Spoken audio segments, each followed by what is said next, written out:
I need to find where the safe is hidden and lockpick it.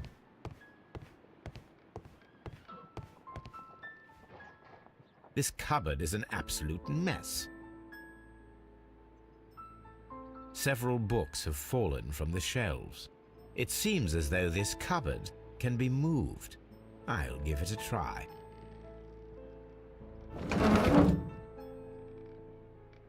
So, that's the lock I must open tonight. Let me see.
What a surprise! Another lock. And I won't be able to pick it. I recall that precious key around Foley's neck. It might prove a decent fit. I suppose they hired me to only open the first lock. Let us wait for the thieves, trap them, and find out. Let us check the thieves' possible escape routes in the event that they are caught off guard by the police from the front door. This door is a perfect means of escape in an emergency.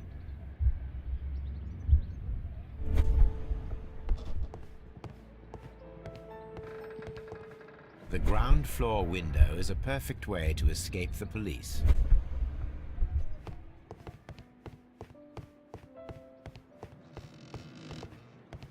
Although this window is high above the ground, it would be possible for one of the thieves to attempt to use it for their escape.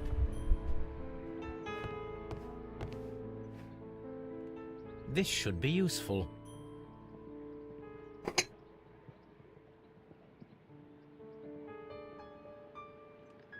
One step on these beads, and our thief will go flying.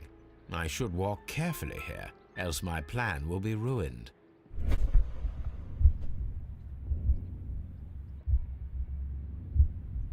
Any thief who finds his way upstairs will roll down very quickly.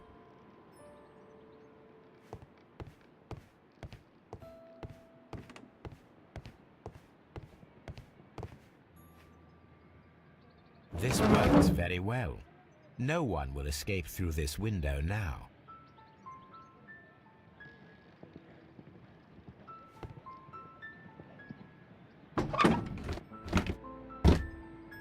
There is no ladder. If anyone falls here, he will need assistance to get out.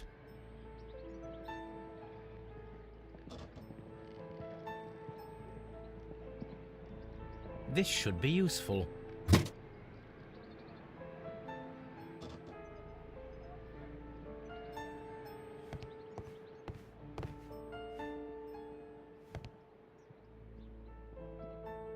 This should be useful.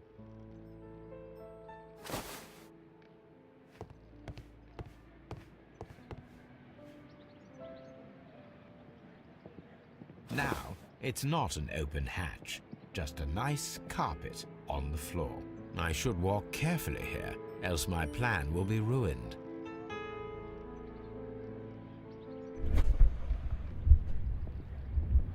Now, if a thief runs through the kitchen, he'll pay a surprise visit to the cellar.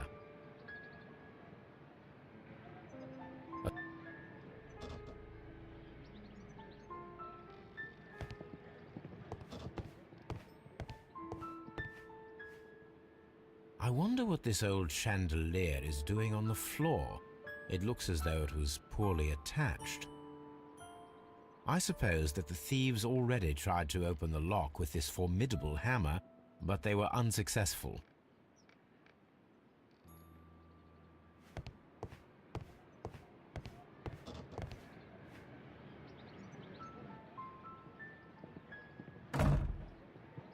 The door is now blocked.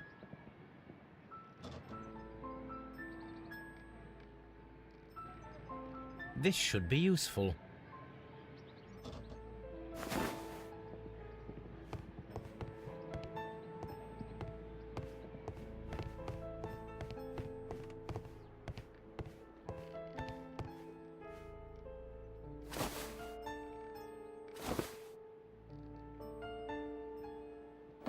If anyone takes the hammer, the rope will uncoil and make the chandelier fall. If he runs through the dining room and takes a sledgehammer to force open the door, the chandelier will knock him down. The traps for my circus companions are all prepared. I can leave now, but I'll return later with Charles Foley and his companions.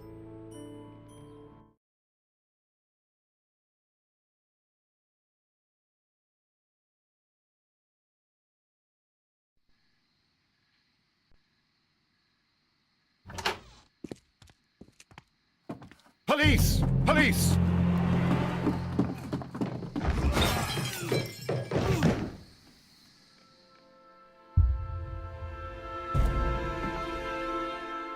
Stop where you are! Where are they? Trapped, Watson, with your assistance. How so? You sounded just like a real bobby, my dear fellow. You startled them into the traps. I did? I assure you, Watson, it was quite an entertaining show. They will not escape the house now. You scum! And this is the pistol used for the murder in Half Moon Street. How do you know about that? Have you closed the case yet, Sherlock? Mycroft, what are you doing here? Did you follow me? Sherlock, it may seem that I used you, but you should be pleased to know that you have served our Queen well, in this instance. So now, let us catch the big fish. But this man is not one of the merry men? No. Then why exactly are we here, Sherlock? This gentleman, Charles Foley, has been involved in a double murder, and the hunter of a set of valuable antiques, the Hellenistic treasures, which disappeared in a theft many years ago. You're no better than the coppers!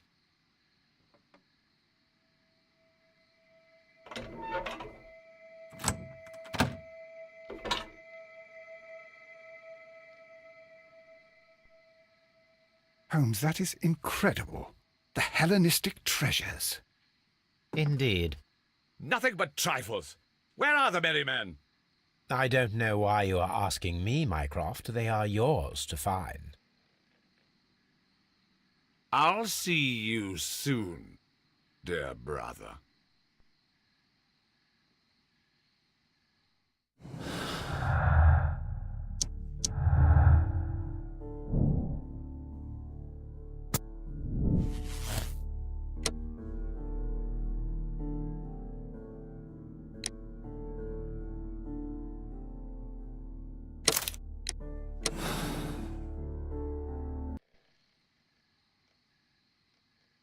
Charles Foley, you were a witness to a double murder.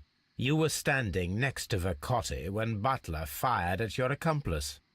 The jeweller missed him, but they proceeded to kill each other with simultaneous shots. Even if your intention was to retrieve the stolen treasure, you did not intend to kill. I shall inform Inspector Lestrade of that fact, so your sentence should be the lighter. You are a fine gentleman, with your fake pity. I do what I think is right. It is never due to pity. Farewell, Foley.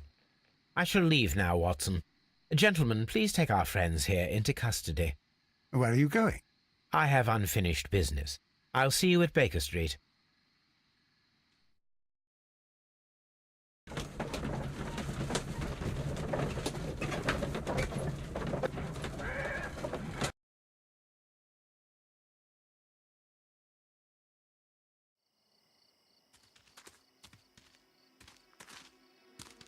Be careful with the lamps. Don't bring them too close to the barrels. Good evening, gentlemen. Who's there? That is of no importance. What matters is who you are and the plans that you have here. So you can stop us from carrying them out? Eventually, yes. Hey, careful. You'll blow us all up. I'm listening. We are a group known as the Merry Men. But I suppose you knew that already. We are the men who've already lost everything of value in their lives. We are ruined shopkeepers. We are workers who were fired from their jobs, honest people who were robbed. We were forced out from our homes and thrown onto the street, and all of this in the name of the so-called law. The laws that were set out by our government. The laws that make the commoners only more vulnerable and the wealthy more protected. We are not only from the British Empire. Some of us are from the New Lands, America, Australia, and we are many. But men we are still, and we are merry for that we stopped being afraid. For those powers that be had done their best to plant the fear inside our souls, and we accepted it so easily. The fear advised us to keep our heads bowed. It prevented us from fighting. Bankers and politicians, they own our lives, our work, our bread, and they push us to compete between each other, just to see who may serve them better. But in the end, they are the few, so they are weak. They are nothing without their titles. We should not fear them. Our so-called masters should fear us instead. The time has come for our group to stand tall. Our great and many merry men. We are going to blow up the London Stock Exchange. No life shall be lost. But ownerships, debts, and property titles? They shall all be destroyed. They're only papers, after all. So many people will be freed over this night. That is a radical step to take. What result do you truly expect? Chaos. But soon people will understand that they are free, and that they don't belong to anyone. They will be able to work for themselves, together, without letting the rulers dictate what to do, and finally justice will arise. What you are intending to do is a crime. It is not justice. How do you see justice, then? Kids go to prison for a loaf of dry bread. And how many lords do you see punished for stealing from their people, sending them to their deaths in mines or overseas to fight for land? Our masters wouldn't hear us. So now it's time to sing the song of the merry men. Will you let us do our duty?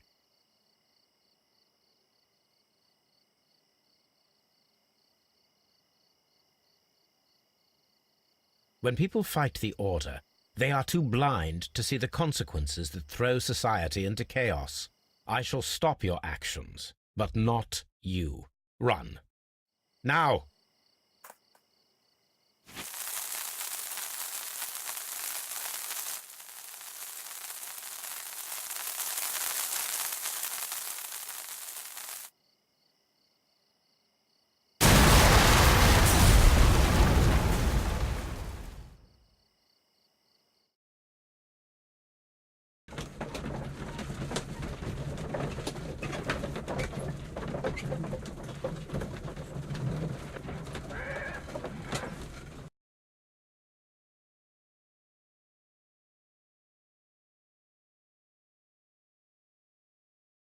So, you're interested in Russian literature now?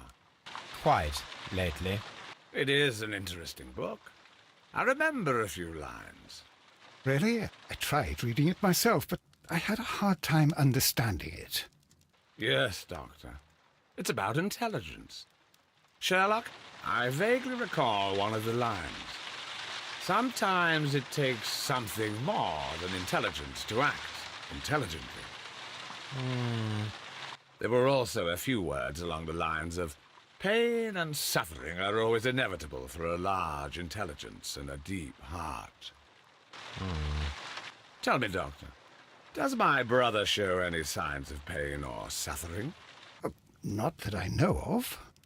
Because you see, Doctor, behind all of his masquerade, my brother does possess a deep heart. So deep that he does not recall where he places his love. Well, I'm sure that...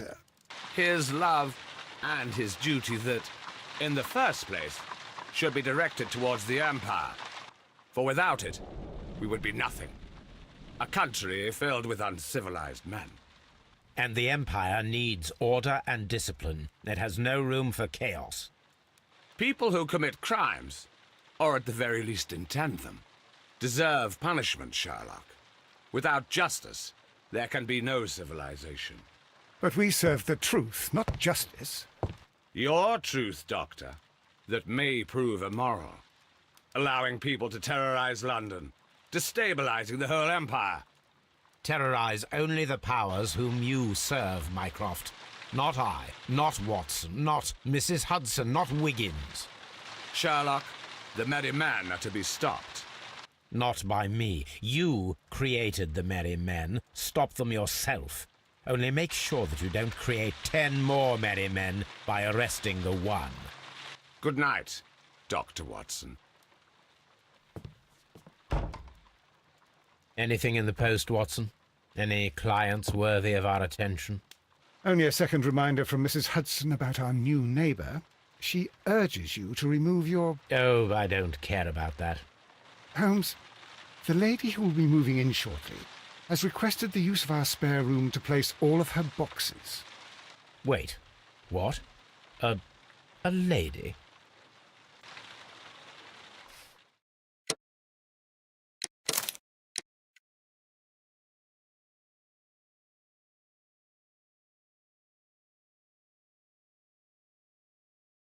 Don't move, you flim-flammer.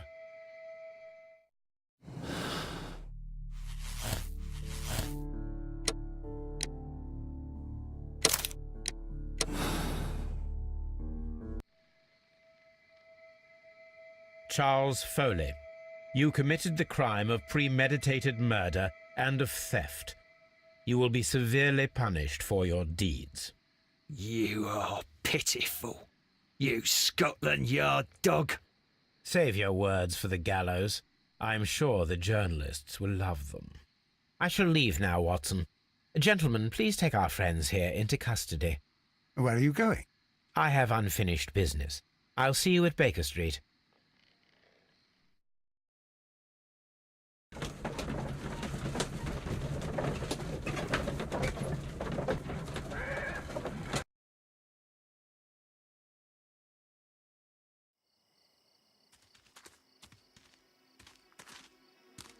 Be careful with the lamps. Don't bring them too close to the barrels. Good evening, gentlemen. Who's there? That is... Eventually, yes. Hey, I'm... we are we were for... We are not, but men for those, the fear, bank it, and they push it, but in the end, we should... The time has... We are going to... They're only papers. That is a right... Okay. They will be able to... What's your... How do you see justice then? And how many lords do you... Our masters, will you let us...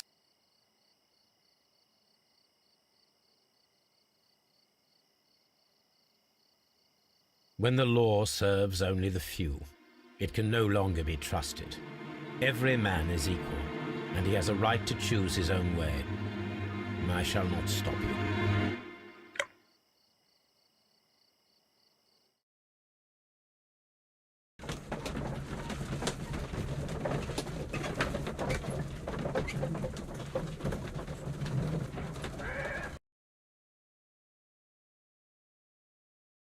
So, you're interested in Russian literature now?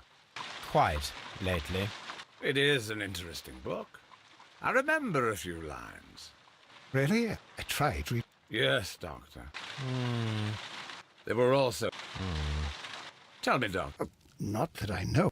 Because you see, Doctor, Well, I'm sure that... his life... I should leave now. Sherlock, Dr. Watson.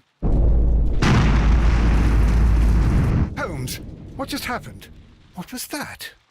The start of a new world. Anything in the post, Watson? Any clients worthy of our attention? Only a second reminder... Oh, I don't care about that. Holmes, Wait, what? A lady?